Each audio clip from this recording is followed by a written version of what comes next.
terms of that commitment, there is a bit of you, and a lot of writers I'm sure will relate to this, there is a bit of you that kind of thinks, okay, deep breath, do we do this again? Do we kind of like gird our loins and like try and defy the forces of gravity that are just kind of like dragging us down, because you think, okay, it's 2026, so that means that like we're maybe looking at 2029, 2030 before this thing is over, and Wow. and it is a real, it's strange, and then of course you can't think like that. All you can do is you can think of what's the first bit I'm going to write, what's the bit I'm going to write tomorrow, and what's the bit I'm going to write the day after that.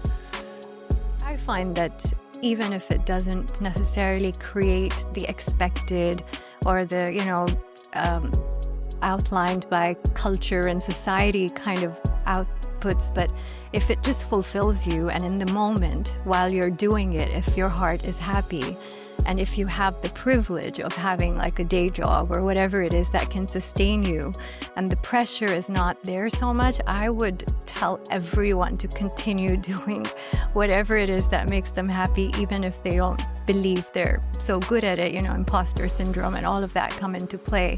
But just do it for your inner child. That's it.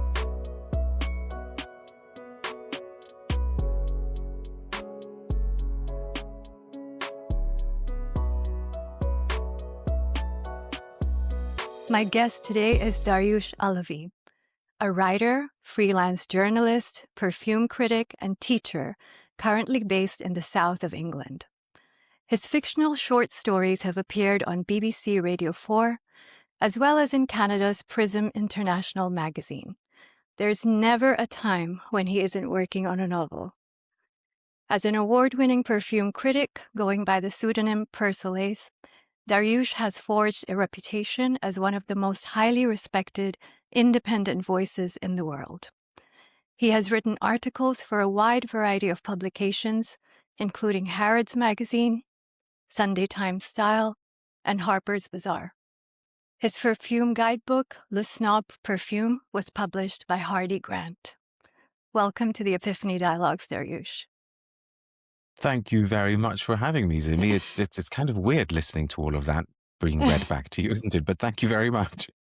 Of course, and I'm so grateful that you agreed to be a guest on our little humble podcast. And I have to say, to start off, full disclosure, I have friends in the right places, or else I wouldn't have managed to snag a celebrity, which is Yeah, but they couldn't make it, so you got me instead, right? Sure. We'll stick with the, your humility that you always express. Yeah.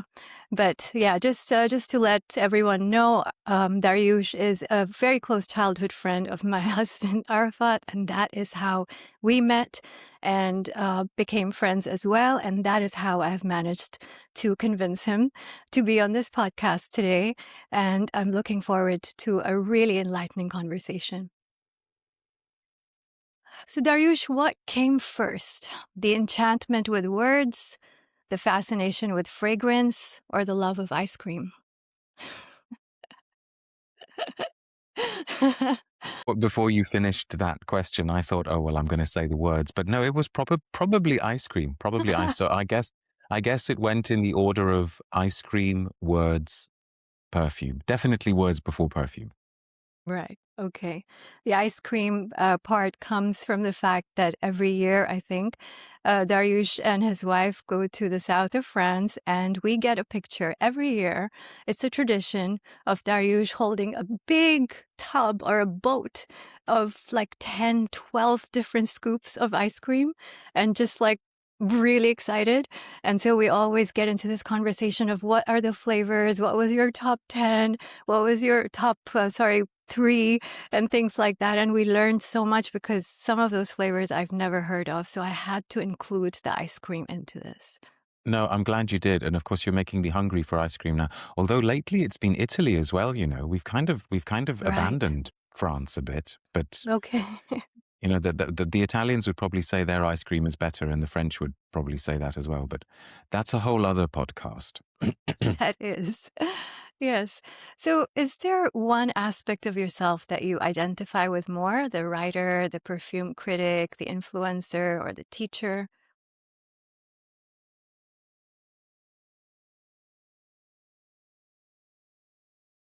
Yeah, I mean, I guess it has to be the writer. Um, yes, I mean, I don't know why I'm hesitating, but maybe I was just like second guessing myself, thinking, do I mean that? No, even at perfume events and perfume launches and all of that kind of thing, I will introduce myself as a writer because words are my thing, which is a little bit ironic for somebody who's trying to do as much as I do on YouTube. But anybody who's seen my YouTube will know that actually it's very wordy. I mean, visually, it's not the most interesting kind of YouTube thing, and a lot of people watch it by just listening to it as a podcast because it's words, words, Yeah. words. So, no, definitely, definitely. You know, if I hope I never have to give anything up, but if I had to give anything up, the last thing I would want to give up is being a writer. Right. Yes. And I completely agree with that. The reason why I listen to your YouTube channel is not because I am at all interested in fragrances, but I do love words. And the way that you describe the fragrances, the way that your language is just so evocative and it's so engaging as a person who just loves to see how words can be used in a different way, because obviously describing scents and fragrances is a very creative part of you that comes out, and to convey that to us with words. And so I think it's a good thing that they're wordy, and I learned so much, and it's so cozy and intimate, and you're just being yourself, which I love. And you're engaging in real time with your audience. At that point, they're sending questions, and you're laughing about it. And it's I can feel that you have such a great connection with your followers as well. And I just enjoy the whole interaction so much. No, honestly, thank you very much for that. I'm very, very, very fortunate in that this community. I mean, I think the word community is overused, but it has been used by the people who watch the channel. This community we have managed to build up of people who, number one, are like super knowledgeable. I learn so much more from them than they do from me, I'm sure. But also they're so generous and so non-judgmental. If anybody ever oversteps the mark in the comments, then they're soon told about it by everybody. You know, the message being essentially kind of like, listen, if you want to leave comments like that, there are plenty of other channels. You can go and do that. We don't Right. talk like this to each other here, sort of thing. No, it's amazing. And I'm very, very lucky to have been able to, to have had the opportunity to form that, I guess. Right, right. And we'll come back to that. Um, Going back to the words part of things, when did you realize you were a writer?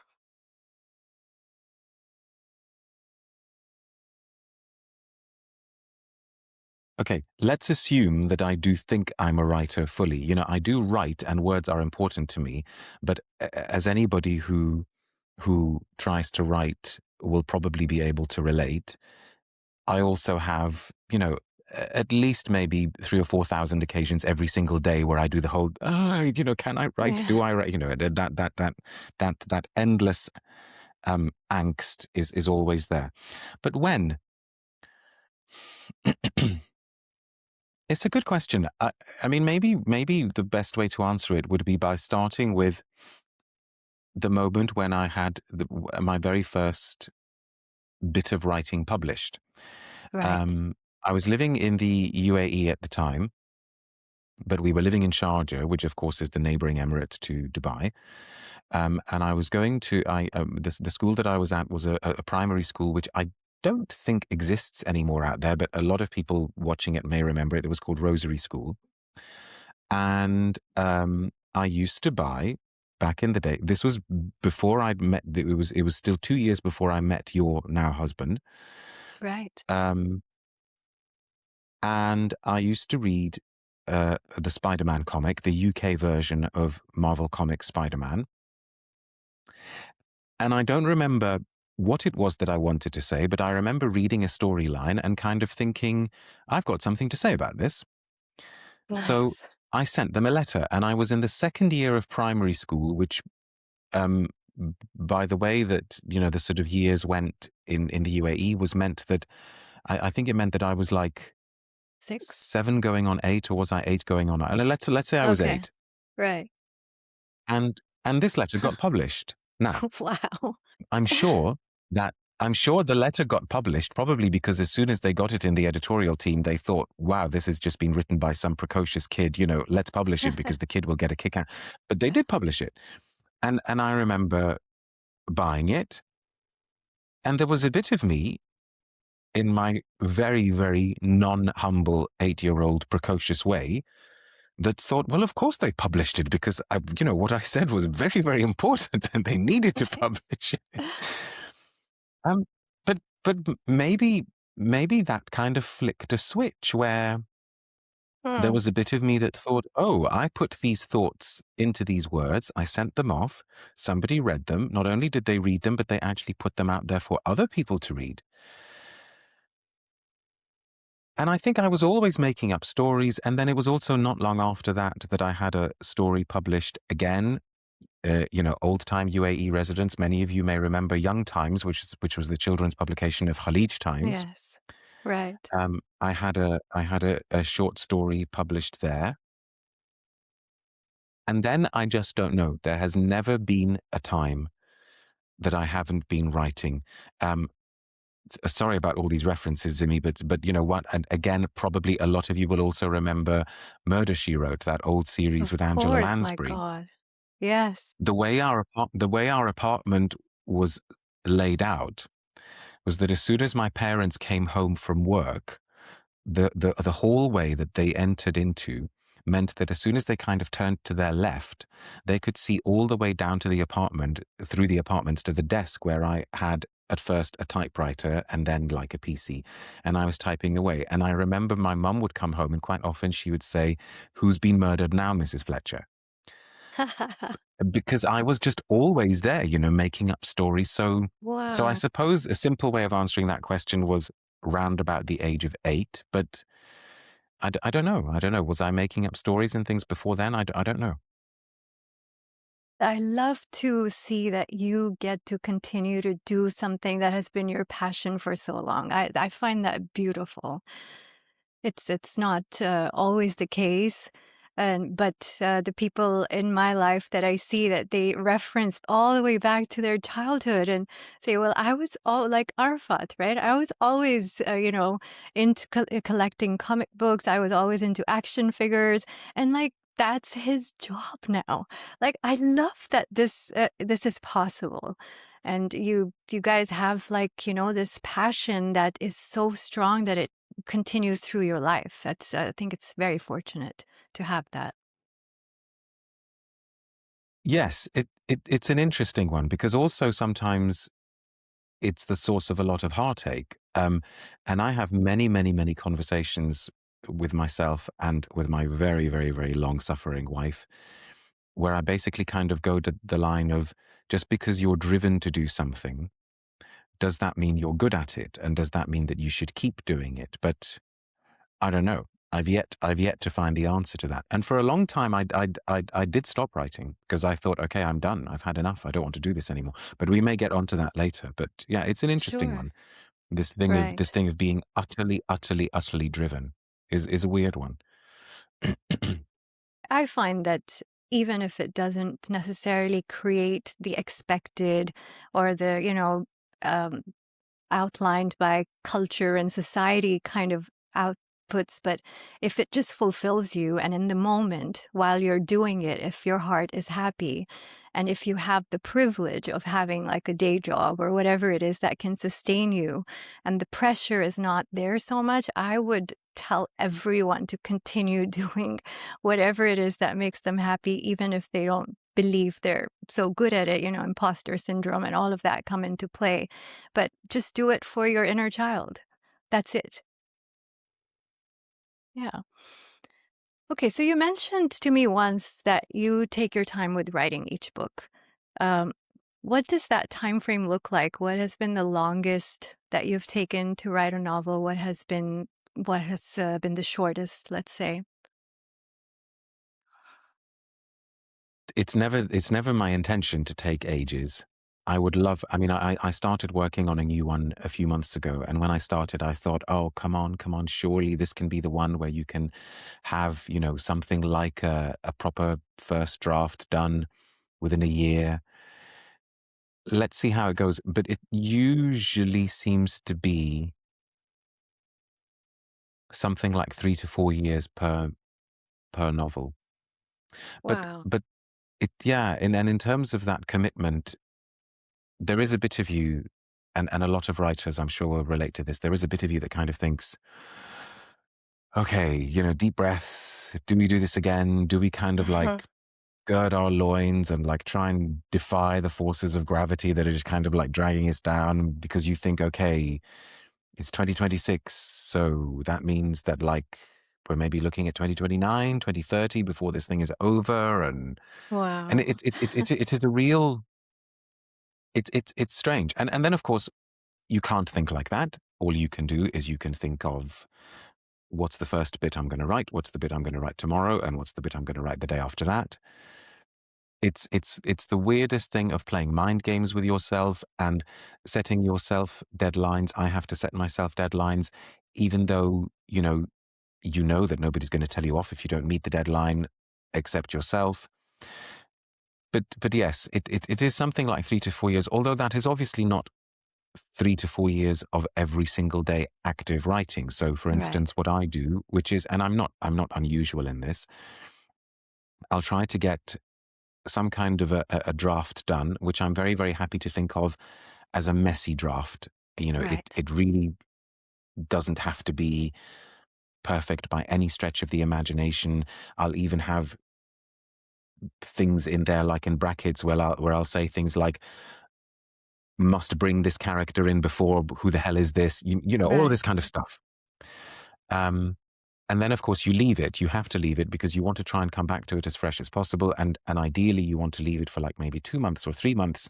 So that extends the time. There are other commitments that I have, which we may or may not get onto, where, I can't do any writing.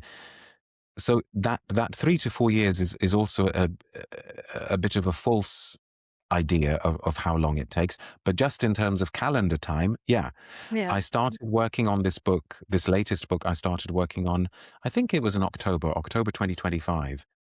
I would love to be able to get a first-ish draft done by mid-March. That is the aim. Wow. But let's see. Yeah. Okay. All right. And what does your process look like when it's flowing versus when it's not? And how do you kind of manage that, navigate through it? Oh no. When it's when it's flowing, I stare at the screen for ages, and when it's not flowing, I stare at the screen for ages. No. Um, um,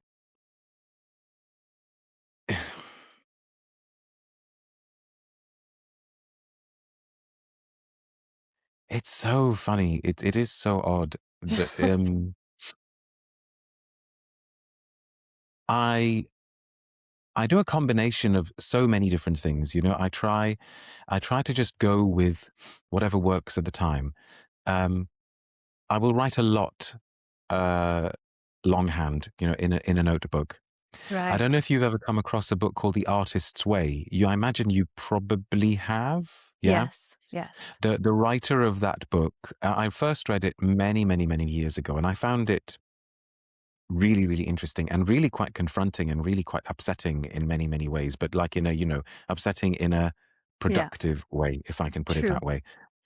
And the writer of that book, she swears by this thing that she calls the morning pages, Right. where Yes. every single morning without fail, no matter, the absolute first thing that you do is you take yourself off into a corner and you write 3 pages in longhand of any rubbish whatsoever that comes into your head, even if you just want to keep repeating the same word again and again, even if you want to keep repeating the same sentence again and again, but you just splurge whatever. Right. I've been doing morning pages for years in phases. I really, really feel it when I stop doing them because I find they have an amazingly kind of settling sort of influence. Yes. And what I also find endlessly surprising, even though it's happened to me so many times, each time it happens, it's a surprise. For the first page and a half, I tend to be writing either about things that have happened the day before, or I'm writing something like, oh God, I have no idea what to write here anymore. And then pretty much invariably at the page and a half mark, something either pops in and I'll think of some sort of an idea to do with the book, with whatever book I'm working on.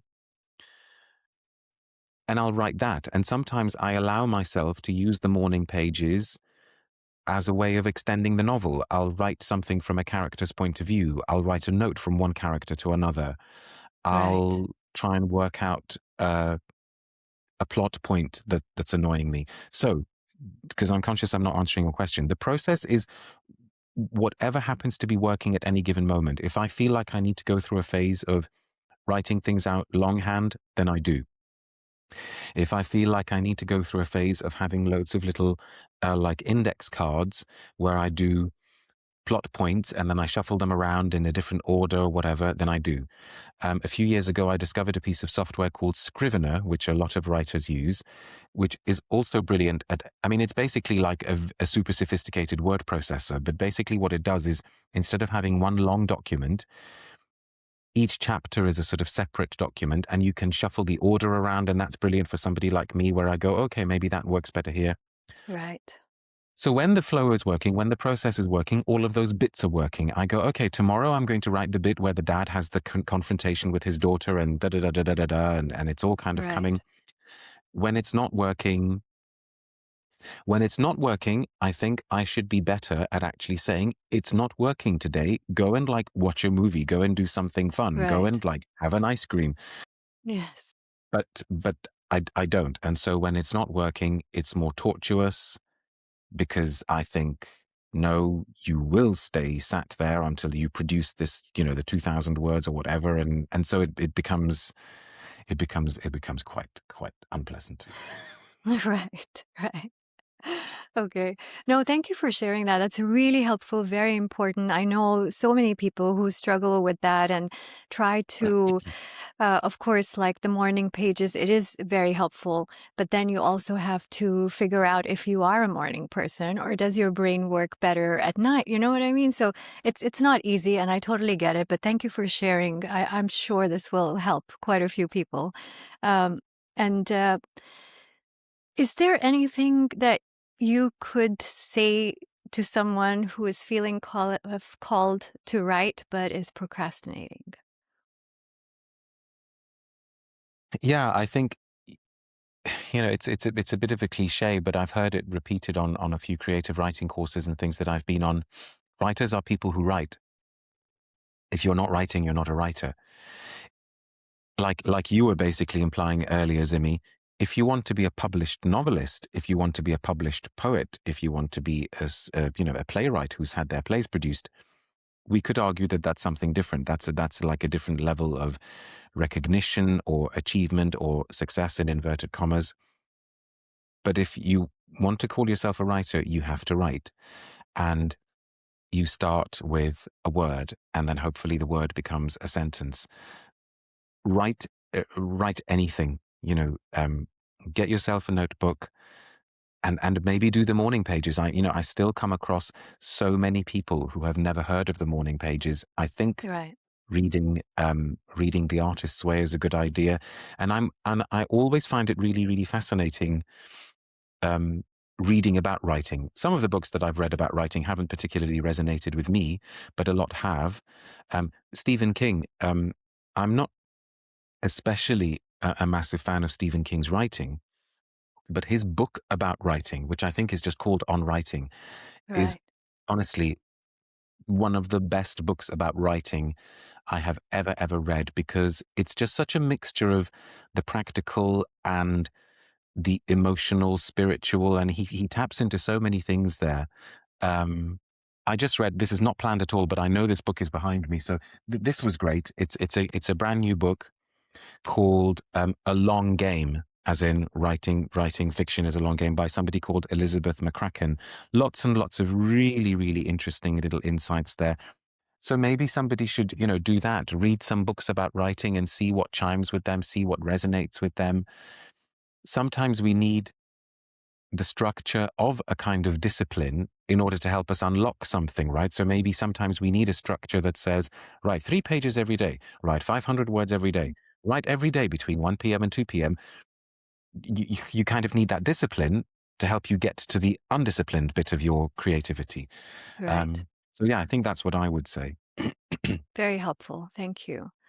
What are your views about AI now when it comes to writing? I know I have mine, but I just want to hear Yeah. yours as an author, as a writer.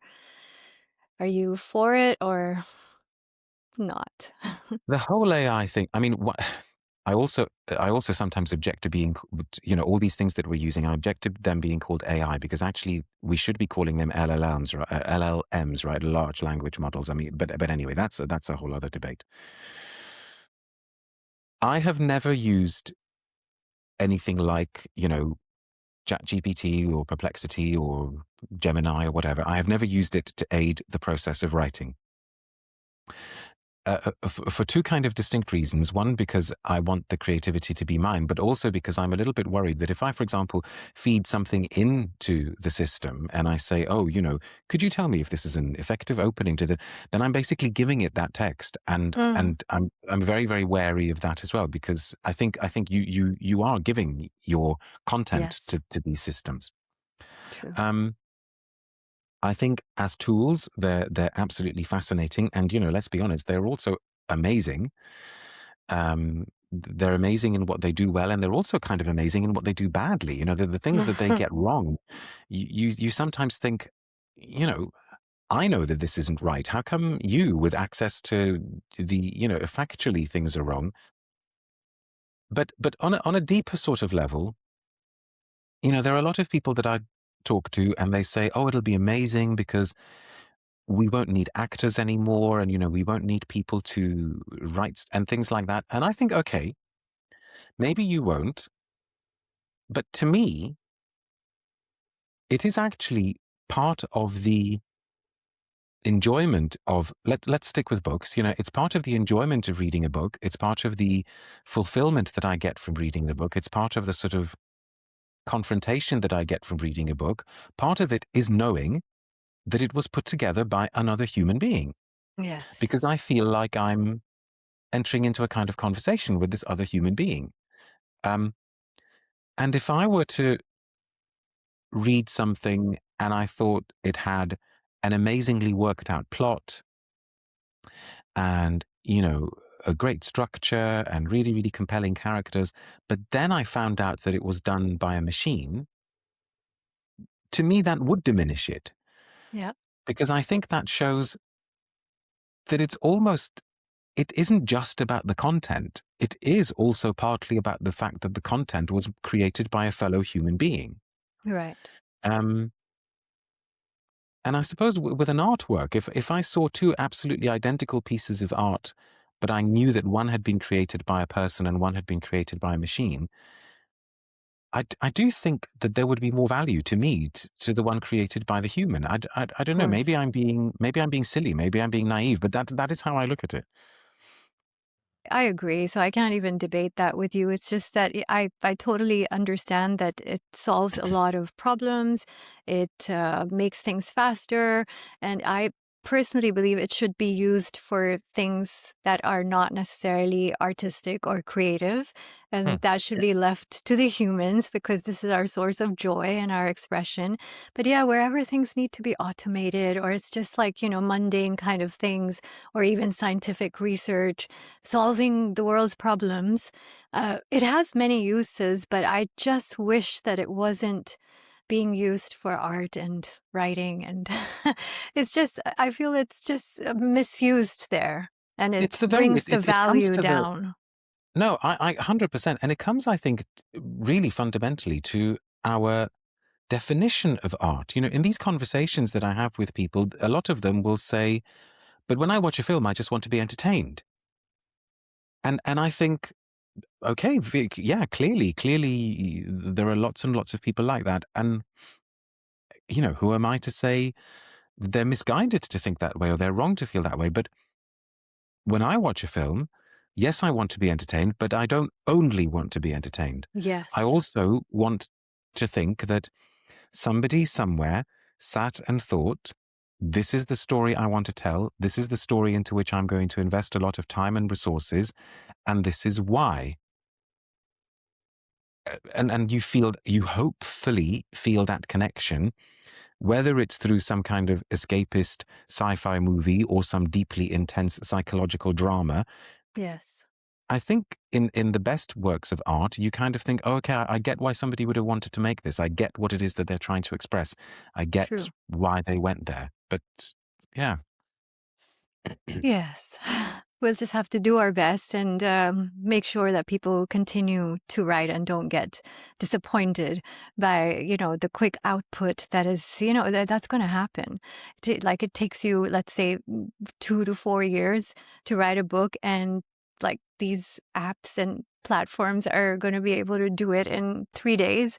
And it's like, it's limiting. It feels restrictive. It feels offensive, to be very Oh, honest. But no. I have to put in here that there are some people who have had amazing ideas, but they weren't able to write a book because they're dyslexic, and things like that. And they have been able to use this tool to put out some great books. One of my friends being part of this group. And so I do appreciate that as well. So yeah, I think it opens the doors, but I just believe that if it can just be used with some discretion, Mm. some maturity, that would, I think, be the best way to move forward. Um, I wanted to ask you, does writing for you feel therapeutic or liberating, expansive? What emotions does it evoke within you? All of them. I mean, all of the ones that you've said, and also it's infuriating. And I do very often question why I write. A lot of the time, it's because I'm trying to work something out in my head. And a lot of the time, the something I'm trying to work out in my head is a person or people. Um, a lot of the time, it's a sort of, why would they be like that? Why would they do like that? And then I create characters around these sorts of people. Because writing is when it's done well, and so let's kind of put me aside for the moment. But the best writers, I think, have just got this most incredible ability to really put themselves in the shoes of lots and lots of other people, because they can not only create these characters but inhabit these characters. And so often, I'm sure you're the same. There are thankfully still a few like-minded people like us. One of the great joys of reading is that you get to find out what it's like to be somebody else. Yes. And when else do you get to do that? You get to sort of go, oh, okay, so that's why they come across as so angry and bitter all the time, and that's why I'm not Yes. saying anything that other people haven't said much better than me, but so yes, for me, a lot of the time it's working something out, um, and putting certain characters in conflict with other characters in order to see what comes out. And so because I'm working things out, sometimes it's infuriating because I think, no, I'm not getting there. I'm not getting to you. Sometimes it's revelatory. Um, Sometimes it's enjoyable. But you know what? I think, funnily enough, the one bit of the process which I do have to kind of almost warily, kind of without wanting to jinx anything, the bit of the process that I do enjoy is the editing rather than the writing. Right. Because that's, I think, when I'm really kind of trying to crystallize the thoughts and really trying to pull out what it was that I was trying to say. And sometimes there are surprises because there'll be this long spiel of like, I don't know, 2,000 words. And then right in the middle of it, there might be like a 300 or 400 word passage where I go, that's it. Right. That's actually what my brain was kind of trying to circle around and get to. And I do feel a sense of satisfaction in ditching all of the superfluous words then and going, okay, right, this is the core of what this scene, this encounter is about. Let's write around that because here I think maybe we figured something out. Maybe Mm, we're kind of getting somewhere. So right. it's those bits, I suppose, that that can be satisfying. Yeah. Um, and also, the other day I was writing this one particular scene. There's like a man and his dad and the man's daughter. So it's basically like a grandfather, father, granddaughter. And I thought the scene would go a certain way. And then one of the characters kind of said something that I hadn't particularly planned on. And I thought, oh, well, hang on, this is just going to take it a completely different way. But I thought, yes, but of course it has to go this way now because, of course, he would Right. have said this. She would have reacted like that. And I suppose you're learning as you're doing it, which is kind of weird, but also interesting. Hi, everyone. We just wanted to take a quick moment to thank you for being here with us at the Epiphany Dialogues, where curiosity meets consciousness. If you're enjoying this episode, please hit the like button, follow, subscribe, and share with like-minded people. And you're also welcome to join our conversation. If you have an epiphany to share, please leave us a comment or email us. Details are in the description below. And with that, back to the episode. It's amazing. It sounds amazing. I haven't written much myself. I did one creative writing course once, and I wrote something as part of the course, and it made me feel like, oh, there's a book here. And I started writing it, and I sent you that first part of it many years ago. And that you had just said to me, just write, just keep writing, And I wrote 6 chapters, and I was pretty happy with it. But what happened during that process is that there was this healing that happened for me because of how things worked out in the story that I was writing. And I felt completely satisfied and I was done and I stopped writing. Like, I don't think I was ever going to be a writer, but I just wanted to see. I always try new things. So creative writing, yes, why not, because I do like words, I like to consume them. So I thought, yeah, let's try it out. But there was such a profound healing that happened for me because I was writing about my childhood and things like that. And that was enough for me. I was done 6 chapters. It's still there and I'm happy with it. And I don't feel compelled to take it anywhere else because it almost liberated me from something that wasn't getting solved within me, but on paper it did. So I find that No, amazing. and that's interesting. So it fulfilled the purpose then, but as you say, it's always there, and you could always go back to it at some point if you wanted to, Yeah. even if it was just to reread it, to sort of read how your younger self presented it.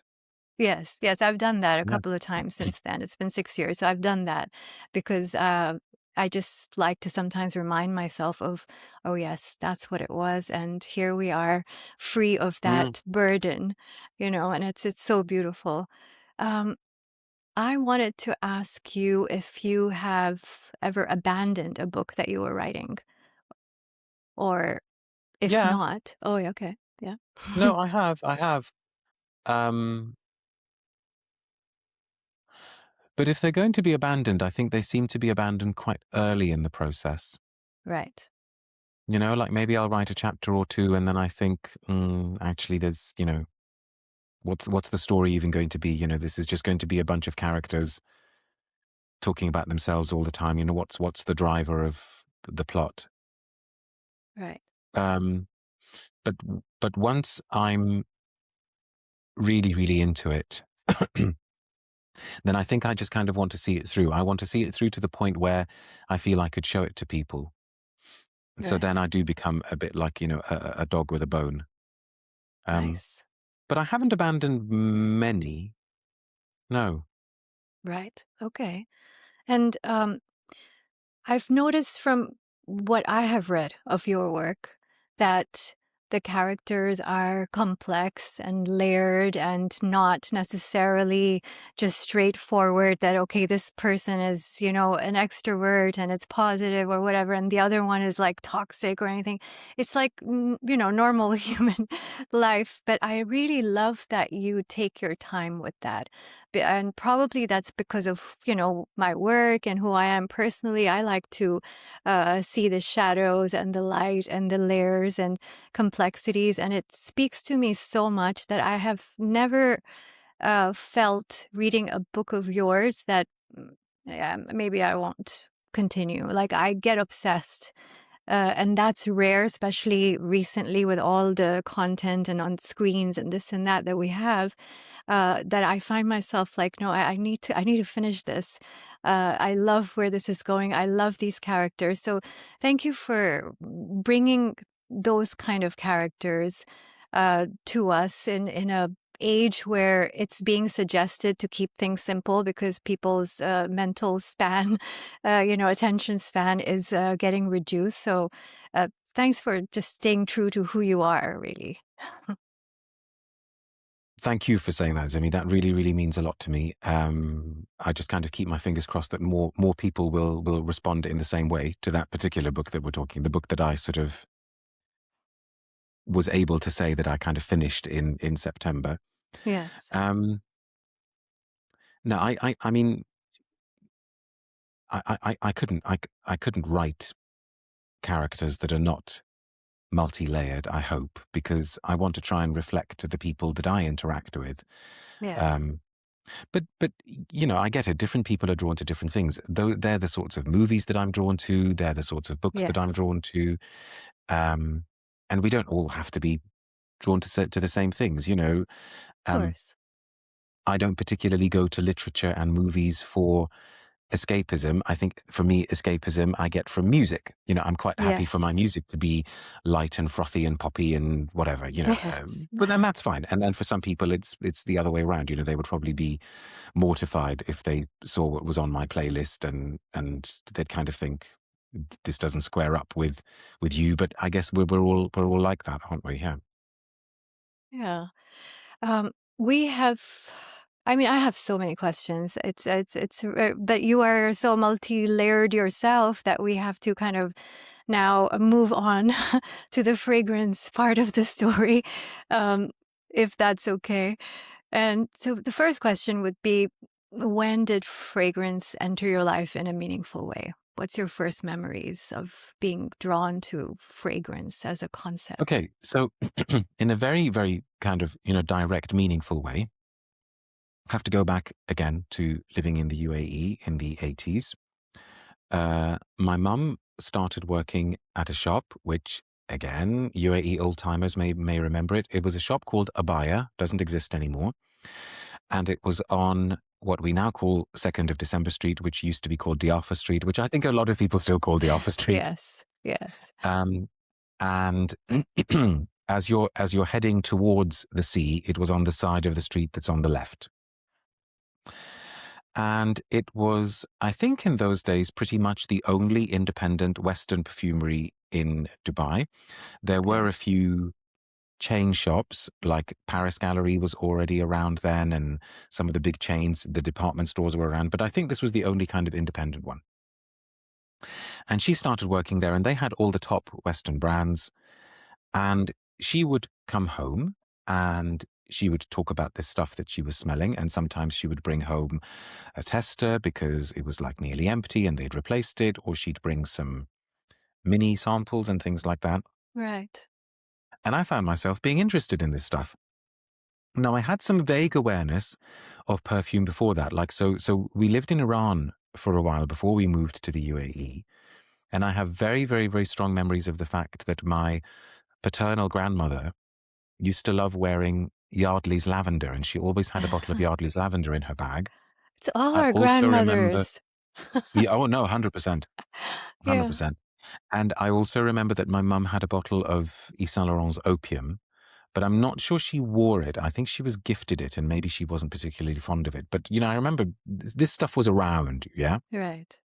And of course, because you're based in Dubai, being in Dubai is probably one of the absolute best places in the world to be if you're going to start developing an obsession with perfume. Absolutely.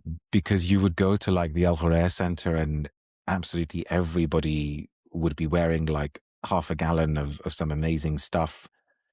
And then that obsession really, really stuck. I mean, I had a collection that started with like 2 bottles that my mum had given me to, suddenly it was like 12 bottles and then it was 20 bottles. And I was always the guy that people would come to if they wanted to know what was new, what to wear. But then we need to like fast forward many, many, many years, because for the longest time, well into like young adulthood, I just thought that perfume was this like nice smelling thing that just gave you a bit of pleasure, when you wore it. Right. It never occurred to me to think that people made it, that there were these perfumers who had to study for years and years and years. Yes. And then this was round up, we're kind of getting to the year 2005, heading into 2010. It was the year when there started to be a proliferation of perfume blogs. And then this book came out.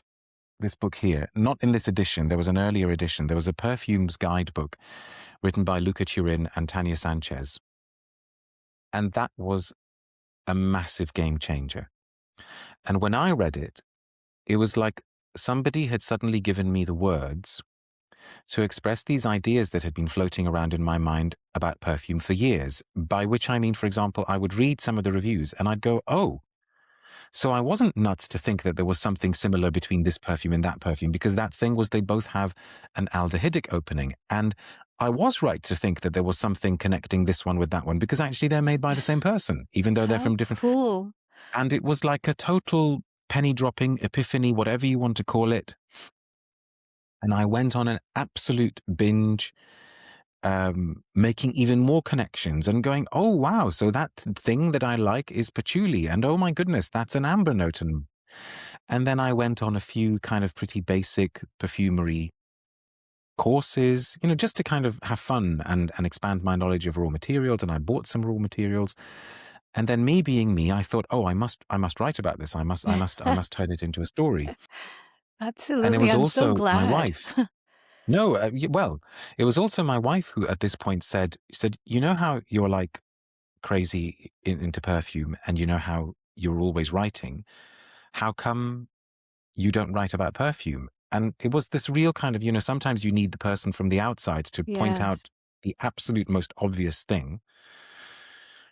And I thought, oh, I have no idea why I don't write about perfume. And so I started the Persolaise blog anonymously, purely as a way of doing some research into what I thought might turn out to be a fiction project. But it so didn't. It just completely took on a life of its own. Yes. And so you just started with like an article and then it turned into the YouTube? The blog, as I say, was anonymous. I think it's partly because I thought this isn't going to last. I mean, I've started loads of anonymous blogs over the years, mostly from the point of view of characters. So if I thought there were going to be characters in a novel or something, I sort of think, okay, so if this character had a blog, what would they write about in their blog? What would their day-to-day life be like? What would they be moaning about? What would they be complaining about? What would they be happy about? Loads of these blogs. I can't even remember half of them, And it's quite a nice kind of discipline, because I guess what's different from just writing it on your own computer is just the fact that it's out there. You kind of think, okay, somebody could read this. The chances of somebody finding it are small, but I kind of need to take this seriously. Somebody might see this. Right. But anyway, so yes, initially Persolaise was just about my own attempts to make very, very basic perfumes. And it started off with like a few basic perfume formulas and things like that. Okay. Then I did my my own, then I did a review. I thought, okay, I'm going to do it. I'm going to put myself out there and I'm going to do a perfume review. And then it was also a case of being in the right place at the right time. Because in that summer, this was the summer of 2010, Harrods put together a really wonderful perfume exhibition.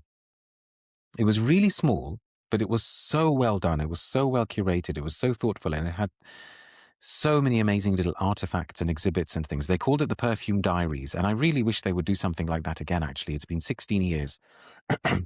And a very, very prominent perfume website in those days, it had like a very active forum, was a site called Base Notes. And I knew that the editor was based in the UK. And I reached out to him and I said, listen, I'm going to attend some of these exhibitions at Harrods. I'd love to write about them for you. And he said, okay, great, but we basically have no money. I can't pay you. And I said, no, okay, fine. I'll do a few for free. It's cool, because.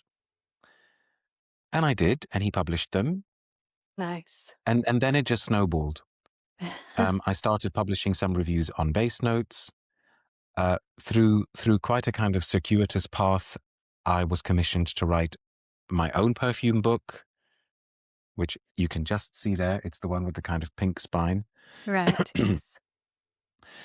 And then, was it about maybe 7 or 8 years into that, I think? Something like that. I need to check. I started the YouTube. Now, I had resisted the YouTube for the longest time. Absolutely resisted the idea of doing YouTube because, I was a words person and I'm a writer and I want to publish articles and I want article, and writing is serious and YouTube is not, and, blah, blah, blah. And also just the idea of doing a video where I would then have to look at my face and listen to my voice so I could edit it. I mean, that actually made me want to break out in a rash and run for the hills and whatever. I totally relate. But then that was round about the time when YouTube Live started becoming a thing. Right. And I thought, oh, okay, so I could just do it live and I could pretend like I'm in my classroom being Mr. Teacher and just controlling the class. And if I mess up, it's fine because it's live. And if I drop a bottle or if I say something silly, it's fine because it's live. And I don't have to edit the thing. And I only need to maybe watch back 1 minute of it to make sure the sound is okay and make sure that. And so I thought, okay, I can do YouTube Live. And that's why I started doing that.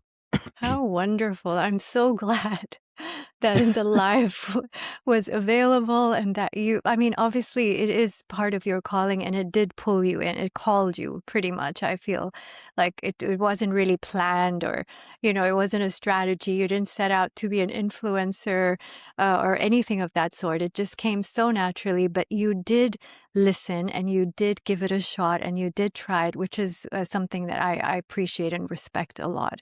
And the fact that you actually do those live, I would be a lot more nervous because like this, I know that it can be edited or whatever it is. And I actually don't have to look back at it. Nick, my friend and producer, does that part and he gets to see hours over and over. And I just look at the final one. I'm like, yeah, that's cool. That's cool. That's fine. But the fact that you do it and, the way that your personality comes across, I didn't think of you kind of putting yourself in a teacher kind of avatar to psych yourself into it. But I get what you're saying, to have it in control, and I'm the one who's doing the talking, and that's my comfort zone. But the way you come across is very authentic, so genuinely yours, and I love that you don't take yourself too seriously, even on your Instagram. And we're gonna put everything in the show notes: your books, your Substack, your YouTube, and Instagram. But even on Instagram and, other places where you just basically, convert yourself into these different avatars because that's the theme of your video that week or whatever is going on. I love that, like you as Kylie Minogue. That's my favorite. And I just love that you let your inner child come out as well. And it's a fun experience and it's very authentic. So thank you for that. I just don't like, really uptight and very serious, and that this is a science, and you're supposed to wear perfume like this, and you're supposed to like this, and this is crap or whatever. I love that you don't do that. Thank you. I was in my mind, I was thinking that, being able to fake sincerity is a very useful skill. But, but No. no, and it's funny that because I do take it, and I'm one of the people who actually takes perfume, I think, in some ways more seriously than others, but hopefully never too seriously. I take perfume in a geeky way. I really love geeking Yes. out on perfume, which is why I love meeting perfumers, because perfumers are happy to geek out with you. Yes. Whereas marketing people and PR people have to do their job, and they have to do the marketing and the PR, and they have to spin the story. And I think, okay, fine, I get it. But actually, Mrs. Perfumer or Mr. Perfumer, why did you put 3 drops of the stuff into this and not 5? Yes. That's the kind of thing that I love finding out. And why did you use this grade of the material and not that grade? Because there are so many variables in perfume. Like it even makes a difference if you harvest a particular crop at the beginning of its harvest, or in the middle of its harvest, or at the end of its harvest, and all this Right. stuff. It's just constant braingasms where you go, "This is nuts. This is insane." And it's in the service of creativity. And I suppose that's the bit that I do unashamedly take seriously. I approach perfume as something where somebody has tried to convey a message. We were going back to talking about that in films, and Right. yes, some perfumes do that better than others, but a perfume starts as an idea in the head of a human being. A human being who says, I want to capture that moment when. I want to capture the memory of this person. Yes. I want to try and, an example I always give, I want to tell the story of the journey of the Emperor Ashoka, how he went from being like this, violent warrior to a man of peace. And how do you tell that story in a perfume? And actually, it happens to have been done beautifully in a perfume. So that's where I get serious. Yes. Yes. In the geeky way. Yes. No, I love the way you put that across, because I really enjoy watching you geek out, but not preach, is what I kind of meant. You're not preachy at all, and because I would be like, no, I'm going to do what I want. It's my perfume, it's my body, But the way that you just give us a story of like, this is what it feels like, this is what, goes into it, and all of that. It's just like, okay, I love receiving this knowledge, and it's like a story. It doesn't necessarily make me want to go out and buy something, but I have become more interested now when I go to malls and we go to these fragrance shops, that I do want to, to try on the samples and, just kind of sniff it and be all like, oh yeah, no, okay, I'll come back in a while because I'll see how this develops. It's fun. So thank you. It's brought in a certain level of awareness that wouldn't have happened if I hadn't met you, for sure. Cool. Good. My work is done. Yes, it is. And I wanted to ask, like, how do you experience scent? Is it more physically or emotionally, energetically? Where does it kind of hit you first? I know it would be like, okay, yes, it's my sense of smell, but I think there's something deeper. The first word that comes to mind actually is I experience it constantly. And I didn't appreciate that, or I only appreciate that when I lose my sense of smell. Yes. Because it's only then that I realize that I'm actually smelling endlessly, constantly.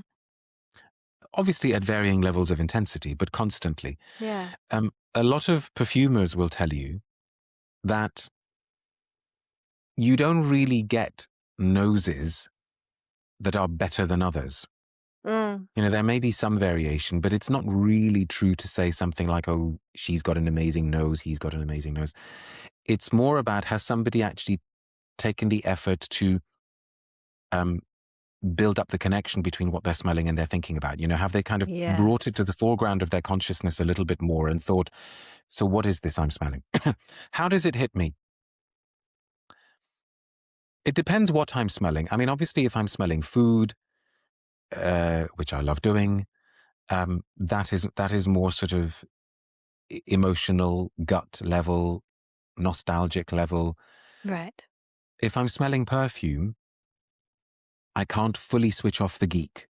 I'm always like, for instance, at the moment, I've been asked, I mean, by the time that this goes out, this will be long done.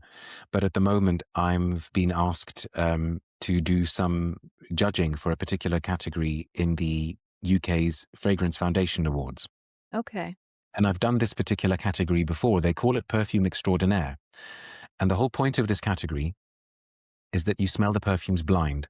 They come to you in completely anonymous vials. You just have a number. You have no idea what they are, who made them, where they've come from. Nothing. Wow. Like, not a name, nothing. I mean, I have my own personal view as to the value of blind smelling, but that's a whole other perfume geek thing, because sometimes I actually think you need to know the intention behind the perfume as well. But okay, whatever. Right. And I've started smelling these, and yes, there is a bit of you that goes, do I like it? Do I not like it? But actually, with me, most of the time, there is a bit of me that goes, what is it? Like, what's it doing? Have I smelt it before? Oh, wow, this bit's gone to this bit. I wasn't expecting that. And so I guess it is a bit more intellectual. Right. Although, there will always be the swoon moment as well. There are some perfumes that I'll smell in a shop and I'll just think, oh my God, please don't let this be expensive because I need to have this in my life, Right.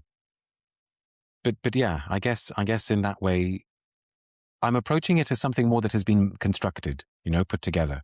Sure. No, that's very helpful. Thank you. And do you kind of trust your senses and your intuition more than notes and descriptions and things given along with it? Or Yes, and I think everybody should.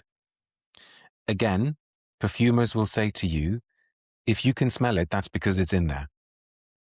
right. Yeah. Our noses are extraordinarily sensitive, and they don't lie. We may sometimes not be able to quite make that verbal connection that we want to make, and that's when the notes lists do come in handy, Right. because they're not all a load of rubbish. But sometimes you may be smelling something, and it happens to it happens to everybody. It happens to the top perfumers.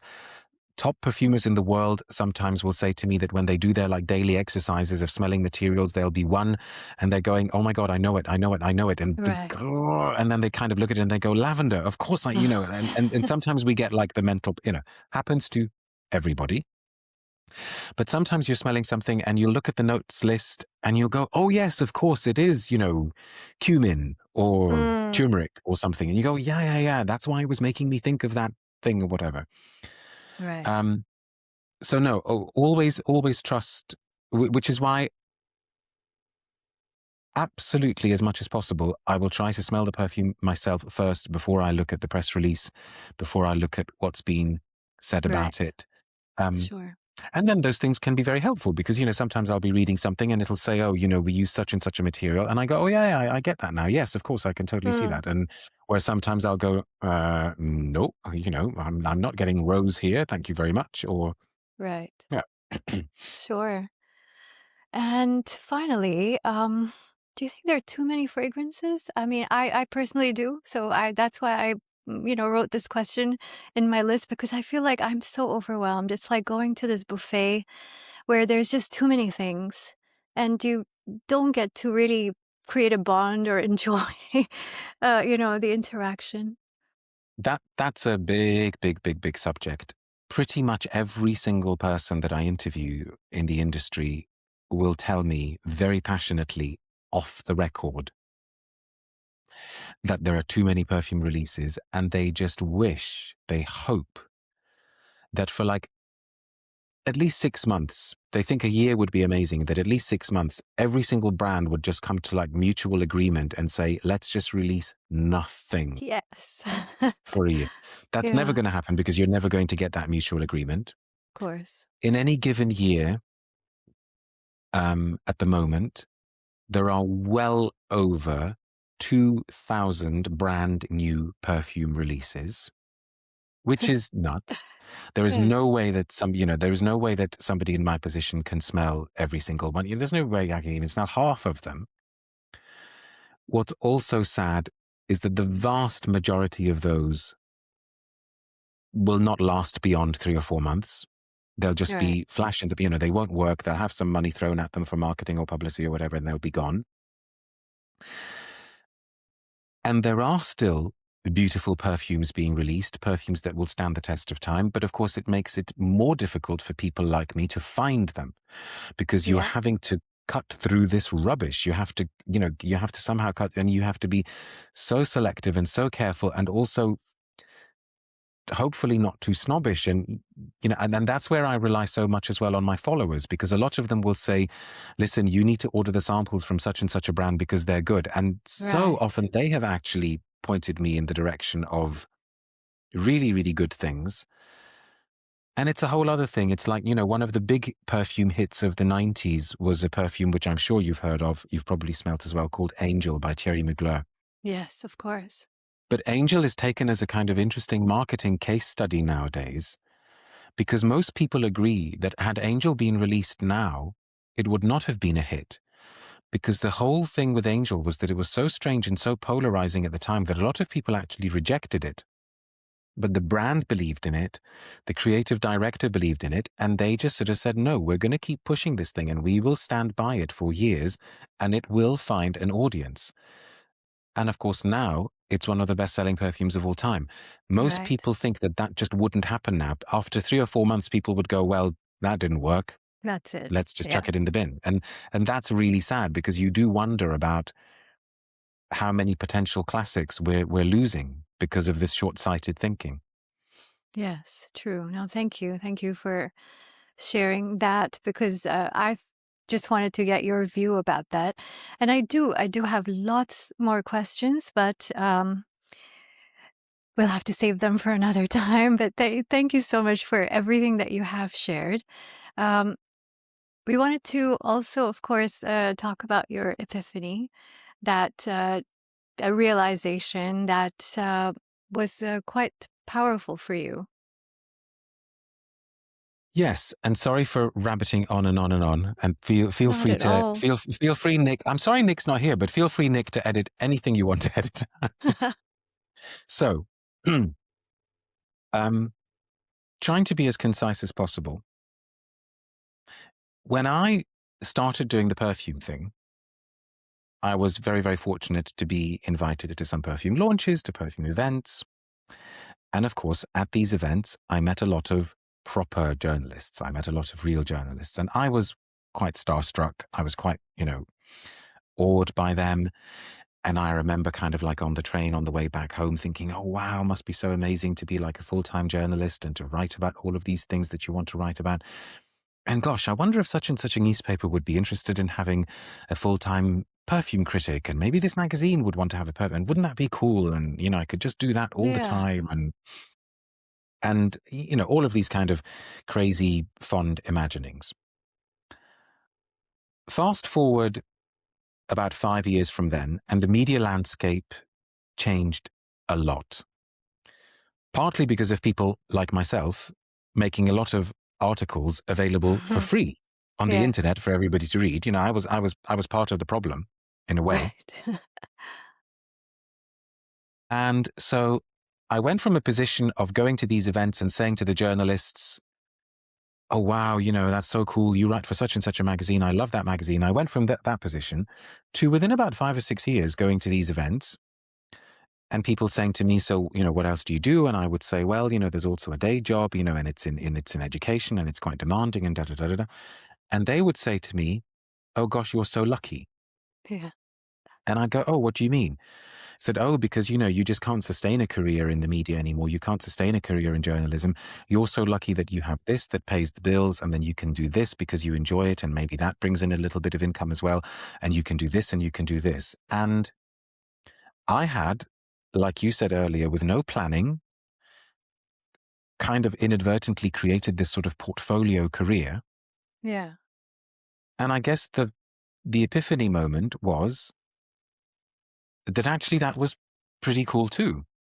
That Yes. it's okay to be doing a day job, which is also, I mean, I know we haven't talked about it, but that is also very fulfilling and very rewarding, and I hope meaningful. There is that, and there is the perfume stuff, which has given me so many amazing experiences. And by that, I mean experiences money can't buy, like meeting such Yes. amazing people, going to such amazing places, smelling such beautiful classics from yesteryear, and also having the time to write the fiction and to interact with so many really, really fascinating, wonderful, generous people on YouTube, people that I've met up with.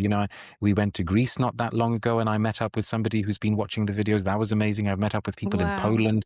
I've met, it's just amazing. It's unbelievable. Here I am in my room doing this thing, using my phone as a camera, and I meet with all these wonderful people. That's amazing. And I think that It was the is. moment where I kind of thought, hey, that is really, really quite special. But please, can I say one thing as a follow-on to that, because I think it's Of important. course. Of course. I'm very, very conscious that in the last hour and a bit that we've been talking, I'm making it sound like I've done all these things. Some of it has been luck, some of it has been in the right place at the right time, but I also think it's really, really, really important to acknowledge that there is no way I would have been able to do any of these things without support. Yes. I have a spouse we've talked about. I've got a wife who is, I refer to her as the long-suffering Madame Persolaise on the Persolaise channel. But if it weren't for the fact that she basically says, no, it's fine, you do that, I'll take care of this.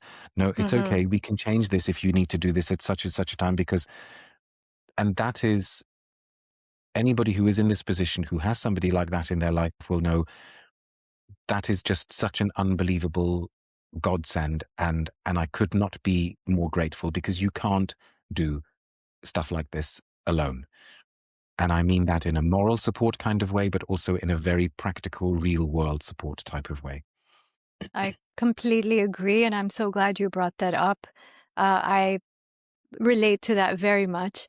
Most of my work apart from my day job that I have done, including the Love Academy and now this podcast. And there's another initiative I'm starting soon called the Epiphany Collective, because I feel like we need to be more entrenched in community now, in these days and times. And so all of these things, and none of them are, income generating apart from my day job, which I also find very, very fulfilling, of course.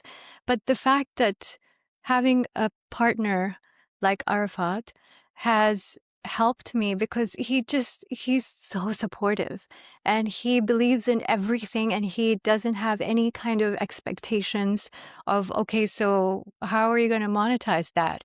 Or where are you going to go with this? I don't know. I'm doing it because it's fun, because I can, and because it's going to be meaningful for me to start with, and then perhaps to others as well. And that's good enough for him. And I can't express the value of having a person like that in your life, and who, of course, obviously is the main breadwinner of the family as well.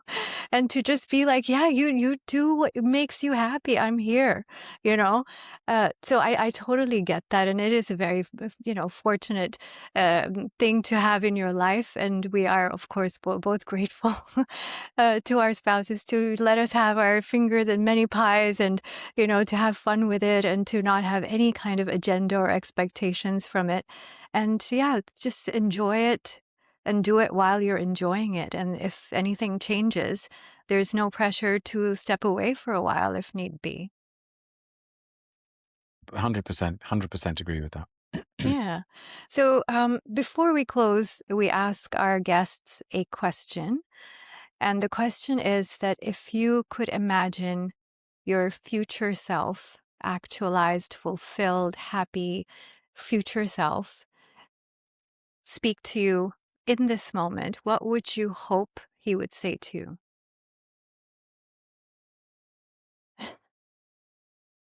Well, I'm not going to lie. The first voice that I hear in my head is saying, I think the future self would be saying, I'm glad you didn't give up on the novels. Oh, I love that. All right, beautiful. So there's your sign, there's your nudge, there's your validation. I'm so happy to hear that because honestly, my future self would say the same to you because I love reading your work. So Thank you please very much. That continue. really means a lot. Of course, and it's absolutely true. I mean it. And of course, Dariush, thank you so very much for sharing your wisdom, your geekiness, all your knowledge, and just your time with me today. And I appreciate every word that you have said, just like I appreciate every word you write.